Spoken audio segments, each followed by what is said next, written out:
तब भगवान ने देखा सब सखा दुबले पतले हैं। भगवान ने पूछा क्यों, माखन नहीं खाते क्या? तो सखा बोले कन्हैया आपके घर में जितना माखन है उतना हमारे घर में कहाँ। अब थोड़ा बहुत माखन होता है वो भी बेचने के लिए हमारी माताएं मथुरा ले जाती। भगवान को बड़ा चिंता हुआ, अपने सखा सब दुबले पतले हैं, उनको माखन नहीं मिलता। तो भगवान ने एक टीम बनाया, श्री कृष्ण चोरी मंडली। भगवान बोले एक काम करते, कल से हम लोग चोरी करना प्रारंभ करते। किस चीज का चोरी? माखन की चोरी। सखा बोले ठीक है। भगवान अपना टीम बनाए और कन्हैया बोले कि एक काम करो, कल पहला दिन हम सभी अपने अपने घर में चोरी करके आते हैं। देखो कोई भी आप काम शुरुआत करते हैं ना तो शुरू घर से ही होता है। पहला दिन प्रैक्टिस हम लोग घर में करते हैं। भगवान बोले सब कोई कल के दिन अपने अपने घर में चोरी करेंगे। सब सखाओं ने अपने घर में माखन चोरी किया। लेकिन जैसे दूसरे दिन वही जगह में सब आए, सब अपनी अपनी बातें बताने लगे, हमारा चोरी ऐसा रहा, हमारा ऐसा हुआ, ये हुआ। लेकिन कुछ सखा बोले कन्हैया जिंदगी में आज से चोरी करना बंद करेंगे, हम कभी नहीं करेंगे। भगवान बोले क्यों? तो सखा बोले हमारी मैया ने ऐसे मारा गाल आज भी लाल है। अब सखा लोग अलग चले गए, हमें चोरी नहीं करना। भगवान बोले ठीक है, अगर चोरी नहीं करना है ना तो आप लोग हमारे ग्रुप से आउट हो जाओगे। लेकिन सखा बोले कन्हैया हम रोज चोरी करने के लिए तैयार हैं, हमारी मैया कितना भी मारे रोज हम सह लेंगे, लेकिन आपसे दूर होकर के हम कैसे जिएंगे बताइए। इसलिए हमें कभी भी अपने से दूर मत करना, हमें सदैव अपने पास ही रखना। अब सखा बोले ठीक है हम रोज चोरी करेंगे। भगवान बोले ठीक है आप लोग चोरी करिए। सबने अपने अपने घर में माखन चुराया। देखो भगवान चोरी क्यों करते हैं? जब सुबह सुबह गोपियां माखन बनाती है ना तो रोज भगवान को बुलाती, कान्हा आज भी आकर के हमारे हाथ से बना माखन आज भी खाइएगा, भोग लगाती है। और भगवान भी मजबूर है, जहां बुलाया है वहां जाना तो जरूरी है। अब भगवान चोरी के बहाने सखाओं के साथ में प्रत्येक गोपी के घर में जाकर के माखन चोरी लीला करते हैं। गोपियां अत्यंत हर्षित हैं, भगवान आकर के चोरी करते हैं। लेकिन गोपियों को सास को पता चला रोज माखन गायब हो जाता है। सासों को लगा कि हो सकता है यही गोपियां खाती होंगी। जिस माखन को मथुरा ले जाकर के बेचती थी ना वही माखन रोज गायब होता है। तो संपूर्ण सासों ने अपनी अपनी बहू को डांटा कि तुम लोग माखन कहाँ गायब करते हो, कन्हैया रोज चोरी करते हैं। अब गोपियां भी परेशान हो गई और एक दिन गोपियों ने सोचा कि ऐसा करते हैं हम कृष्ण को चोरी करते हुए पकड़ लेंगे। लेकिन भगवान को कभी नहीं पकड़ पाए। और एक दिन गोपियों ने जहां पर माखन का मटका लटका दिया था वहां घंटी भी टांग दिए।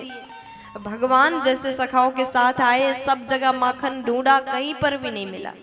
तो भगवान ऊपर देखते, ऊपर माखन लटकाया है मटका में। भगवान कहते अब ऊपर कैसे चढ़े?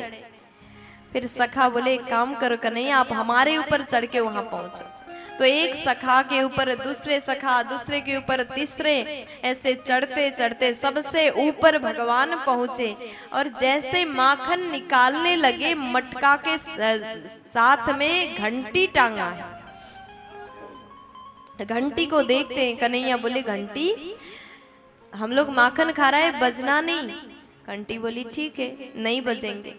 अब जैसे कन्हैया ने माखन निकाला, सखाओं को खिलाया, बंदरों को खिलाया, घंटी नहीं बजी। और जैसे निकाल के अंतिम में स्वयं भगवान पाने लगे तो घंटी बज गई। जैसे घंटी बजी गोपियां दौड़ के आई, अरे चोर पकड़ा गया। समस्त सखा भाग गए, भगवान नीचे गिरे। और जैसे गोपी ने देखा भगवान के हाथों में माखन, मुंह में माखन, पूरा शरीर में माखन, हाथ पकड़ के अब खींचने लगी, आज तो हम शिकायत करके रहेंगे। मैया यशोदा कभी हमारी बात का भरोसा नहीं करती थी, आज तुम्हें हमने रंगे हाथ पकड़ लिया, चोरी करते हुए देख लिया, अब तो मैया यशोदा भी कुछ बोल नहीं पाएंगे, हम जरूर बताएंगे। कन्हैया को खींच करके ले जा रहे। अब गोपी जैसे कान्हा को हाथ पकड़ करके खींचते हुए ले जा रहे नंद भवन की ओर। भगवान ने कहा गोपी दर्द हो रहा है, छोड़ दो, हम कभी चोरी नहीं करेंगे। वैसे हमने कहा माखन चोरी किया, हमारे घर में कमी थोड़ी है, अगर आपको चाहिए तो हमारी मैया से मांग के ले जाओ, हमारे घर में बहुत माखन है। गोपी बोली तूने चोरी किया, आज हम छोड़ेंगे नहीं। अब कान्हा को हाथ पकड़ करके खींच रही है। अब ब्रज की गोपी यहाँ तक घूंघट था, उसने देखा नहीं बाहर। भगवान चलते जा रहे हैं और भगवान गोपी से बोले कि गोपी हाथ दुख रहा है, दूसरे हाथ में पकड़ो। उसको भी थोड़ा दया आया, क्योंकि प्रेम तो कृष्ण से सब गोपियां करती हैं। गोपी ने कहा ठीक है, हम दूसरे हाथ पकड़ेंगे। इतने में उसी गोपी के पति उधर से जा रहा था, भगवान ने उसको बुलाया, यहाँ आ जाओ, इशारे से बुलाया। वो पति आया, भगवान बोले गोपी दूसरे हाथ पकड़ो। उसी समय गोपी जैसे कान्हा के दूसरे हाथ पकड़ने वाली थी, भगवान ने उसी के पति के हाथ पकड़ा दिया और पति को पकड़ करके वो जा रही है, चिल्ला रहे आज मैं छोड़ूंगी नहीं।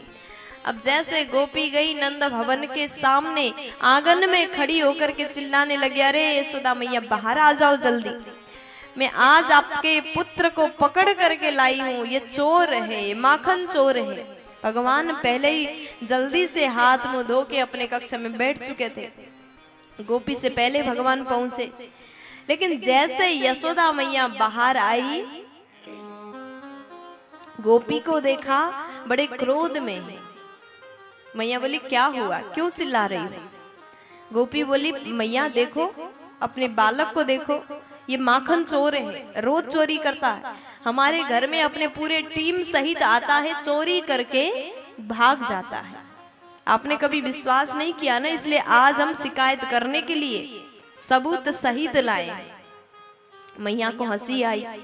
मैया बोली गोपी एक काम करो, पहले अपने घूंघट उठा करके देखो।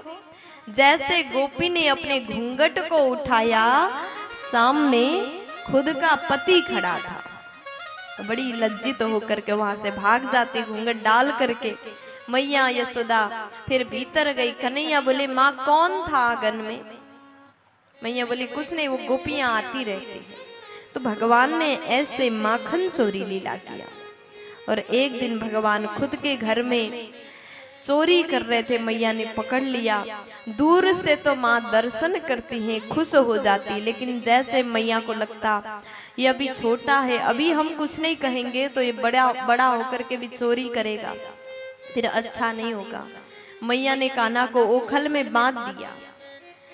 भगवान को जैसे ओखल में माँ ने बांधा, माँ काम में चली गई और भगवान अपने पेट में जो रस्सी बंधा था उसको खींच करके बाहर गए। नंद भवन के आंगन में दो विशाल वृक्ष है यमलार्जुन के। जैसे बीच से भगवान निकले, थोड़ा सा जोर लगा, बड़े बड़े वृक्ष धड़ाम से जमीन पर गिर जाते हैं। विशाल आवाज आया, वहां से दो दिव्य पुरुष प्रकट हुए। दोनों ने भगवान का स्तुति किया। प्रभु, हम नारद जी के श्राप द्वारा वृक्ष बने थे, उनका अपमान हमने किया था, इसलिए उन्होंने श्राप दिया था, और आज हम आपके दर्शन को पाकर के धन्य हो गए, हम मुक्त हो गए। आपने हमें मुक्त कर दिया।